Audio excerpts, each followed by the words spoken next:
Sunita William ফিরে এসেছেন পৃথিবীর বুকে। নাসার এই ভারতীয় মার্কিন মহাকাশচারী আবারও মহাকাশ অভিযান শেষ করে ফিরে এলেন পৃথিবীর বুকে। কিন্তু কি এমন ঘটেছিল স্পেস স্টেশনে? কেন তাকে ফিরতে এত দেরি হলো? তিনি তো গিয়েছিলেন একটি শর্ট ভিজিটে, তাহলে কেন তাকে এত দেরি হলো ফিরতে? কেন তার মিশনটিকে বারবার এক্সটেন্ড করতে হয়েছিল? কেমন ছিল তার শূন্য মহাকাশের অভিজ্ঞতা? কি প্রবলেম হয়েছিল তার বোয়িং স্টারলাইনারের? এই নিয়ে থাকবে আজকের এই গুরুত্বপূর্ণ ভিডিও। নমস্কার, আমি বিনয়। আমার ছোট্ট ইউটিউব চ্যানেল ইনফো সেন্টারে সবাইকে স্বাগত। সুনিতা উইলিয়ামস একজন জীবন্ত কিংবদন্তি। তিনি মহাকাশে কাটিয়েছেন 322 দিন। তার আছে অসংখ্য মহাকাশ যাত্রার অভিজ্ঞতা, কিন্তু এবারের মিশনটি ছিল সম্পূর্ণ আলাদা। তিনি বোয়িং স্টারলাইনারের ক্যাপসুলে চড়ে মহাকাশে যান। কিন্তু জানেন কি এই মিশনের একটি বড় চ্যালেঞ্জ কি ছিল? হ্যাঁ, জানবো এইসব। তার আগে আমরা একটু দেখে নিই সুনিতা উইলিয়ামের প্রথম জীবন কেমন ছিল, বা তিনি পড়াশোনা বা কোথায় করেছেন, তার আগের সার্ভিস বা কি করতেন। Sunita William as a veteran NASA student. তিনি ফর্মার ইউএস নেভিতে জয়েন করেছিলেন। তিনি প্রথম ইউএস নেভিতে তিনি চাকরি করতেন। তারপরে 1998 খ্রিস্টাব্দে তিনি অ্যাস্ট্রোনটে হিসাবে নাসাতে সিলেক্ট হন। তার জীবনে অনেক ফ্লাইট অভিজ্ঞতা আছে। তিনি 3000 আওয়ারের বেশি সময় তার ফ্লাইট রেকর্ডেড আছে তার হিস্ট্রিতে। 30টিরও বেশি সংখ্যক এয়ারক্রাফটে তিনি ফ্লাইট করেছেন। অবশেষে তিনি 2017 খ্রিস্টাব্দে নেভি থেকে রিটায়ার নেন।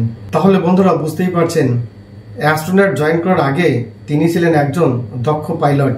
তিনি প্রথম ডিসকভারিতে ফ্লাইট ইঞ্জিনিয়ার হিসেবে জয়েন করেন। বিগত মিশনগুলোতে তিনি যে রেকর্ডগুলো করেছেন, তিনি যে কাজগুলো করেছেন, সেটা একবার দেখে নেওয়া যায়। তিনি 4টে স্পেস ওয়াক সম্পন্ন করেছেন এবং 29 ঘন্টা 17 মিনিট তিনি স্পেস ওয়াক করে রেকর্ড করেছেন অ্যাজ এ উমেন হিসাবে। Spent a total number of 195 days in space, also a record of women at that time. তিনি প্রথম অ্যাজ এ উম্যান হিসাবে 195 দিন কিন্তু মহাকাশে থাকেন এবং তিনি এটাও রেকর্ড করেছেন। ট্রেডমিলেও তিনি রানিং করেছেন এবং ম্যারাথনে ভাগ নিয়েও কিন্তু তিনি রেকর্ড করেছেন। Participated in Boston marathon by running on that station treadmill. Can you imagine? Sunita William প্রথম তো ইন্টারন্যাশনাল স্পেস স্টেশনের যে যাত্রী হিসাবে তিনি ছিলেন, বা অ্যাজ এ ইঞ্জিনিয়ার হিসেবে তিনি রিক্রুটেড ছিলেন, অ্যাজ এ অ্যাপয়েন্টেড ছিলেন। পরবর্তীতে তিনি কমান্ডার হিসাবে নিয়োজিত হন। মেড 3 মোর space work totalling over 21 hours. তার দ্বিতীয় মিশনে তিনি 3টে স্পেস ওয়ার্ক করেছেন এবং টোটাল 21 ঘন্টার বেশি তিনি টাইম দিয়েছেন। Become the first astronaut to complete a triathlon in orbit. বুঝতেই পারছেন বন্ধুরা, সুনিতা উইলিয়াম কতটা মানসিকভাবে কতটা দৃঢ় এবং কতটা এক্সপেরিয়েন্সড। আমরা তো আলোচনা করছি সে স্পেস স্টেশন নিয়ে এবং সেখানে কতদিন থেকেছে, কি করেছে, কিভাবে কি করেছে, কিন্তু এর পেছনে আমরা একটু জানার চেষ্টা করি যে অ্যাকচুয়ালি অ্যাস্ট্রোনট যারা, তাদের স্যালারি কেমন থাকে, কত টাকা তারা স্যালারি পায়। এটাও আমাদের অনেকের কৌতূহল থাকে যে অ্যাস্ট্রোনট যারা থাকে তাদের স্যালারি কেমন, কত টাকা স্যালারি পায়, কিভাবে তাদের স্যালারিটা হয়, etc. etc. As a NASA astronaut, Sunita William scheduled a pay scale GS13 to GS15 based on the experience and mission assignment. Actually যে পে স্কেলটা সেট করা হয় সেটা GS13 to GS15 এই হিসেবে করা হয়। GS মিন্স স্যালারি একটা scale, তার বেস স্কেল। যাদের একটু এক্সপিরিয়েন্স বেশি আছে বা মিশনে যে অ্যাসাইনমেন্ট তাদের দেওয়া আছে তার উপরে তাদের স্যালারিটাও ডিপেন্ড করে। যাদের বেস স্যালারি GS13 তাদের মোটামুটি 6.7 মিলিয়ন টু 8.77 মিলিয়ন তাদের স্যালারি আসে। আর যাদের বেস স্যালারি GS15 তাদের 7 মিলিয়ন টু 12.7 মিলিয়ন পার ইয়ার তাদের স্যালারি হয়। এটা ইন্ডিয়ান কারেন্সিতে যদি বলি অলমোস্ট 1.26 crore পার ইয়ার তাদের স্যালারি হয়। সুনিতা উইলিয়ামস যেহেতু পরবর্তীতে তার র্যাঙ্ক অ্যাজ এ কমান্ডার থাকে এবং তিনি সিনিয়র অ্যাস্ট্রোনট হয়ে যান এবং তার এক্সপিরিয়েন্স এবং তার কাজের যে অ্যাসাইনমেন্ট সেই হিসেবে তিনি কিন্তু GS15 তার বেস্ট প্রাইস ছিল এবং তার annual salary 1.26 crore and above হতো। এখন বন্ধুরা বর্তমান যে মিশন, সেই মিশনটা নিয়ে একটু আলোচনা করা যাক এবং চোখ রাখা যাক। এই মিশনটি শুরু হয়েছিল জুন 2024-এ। অ্যাকচুয়ালি এটা শর্ট মিশনের জন্য, তিনি খুব শর্ট ডিউরেশনের জন্য তার এই মিশনটি প্রোগ্রাম ছিল বা প্ল্যান ছিল। তিনি যাবেন, হয়তো 8 দিন মতো থাকবেন, সেখান থেকে আবার ব্যাক করবেন। তার যে বোয়িং স্টারলিং সেটাতে যে প্রবলেম হলো, তার জন্য তিনি আর ফিরে আসতে পারেননি। তখন তিনি সেখানে ইন্টারন্যাশনাল স্পেস স্টেশন ISS এ থেকে যান এবং সেখানে তিনি অ্যাজ এ সায়েন্টিস্ট হিসেবে কাজ করেন। সুনিতা উইলিয়ামসের সঙ্গে বোয়িং স্টারলাইনে যিনি তার সঙ্গী ছিলেন, তিনি ছিলেন বুশ উইলমোর।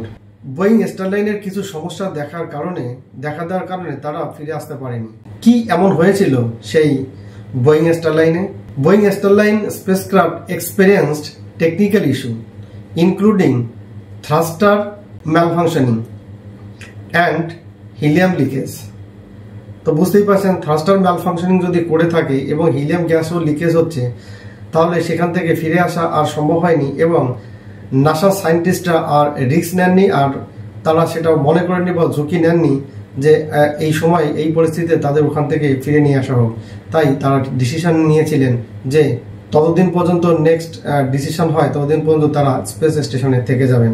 কারণ নাসার সেই কল্পনা চাওলার কথা, তার কথা কিন্তু এখনো বলতে পারেনি। তার সেই মুহূর্তের কথা কিন্তু এখনো পৃথিবীবাসীর কাছেও কিন্তু সেই ঘটনাটা এখনো সবার চোখে জল জল করে ভেসে আসে। তাই নাসাও কিন্তু আর এই ব্যাপারে আর রিস্ক নেননি, তাই তাদের ইন্টারন্যাশনাল স্পেস স্টেশনে থেকে যাওয়ার জন্য সিদ্ধান্ত নেন। Now the time has come to return earth. Williams and Wilmore along with NASA astronaut Nick Hague এবং রাশিয়ান কসমোনট আলেকজান্ডার, এই 4 জনে মিলে তারা কিন্তু already SpaceX crew Dragon ক্যাপসুলে বসে পড়েছেন এবং পৃথিবীর দিকে তারা রওনা অলরেডি দিয়েছেন। এবং লেটেস্ট খবর পাওয়া পর্যন্ত জানা যাচ্ছে তারা সফলভাবে পৃথিবীর দিকে আসছে, তাদের কোনো সমস্যা হয়নি।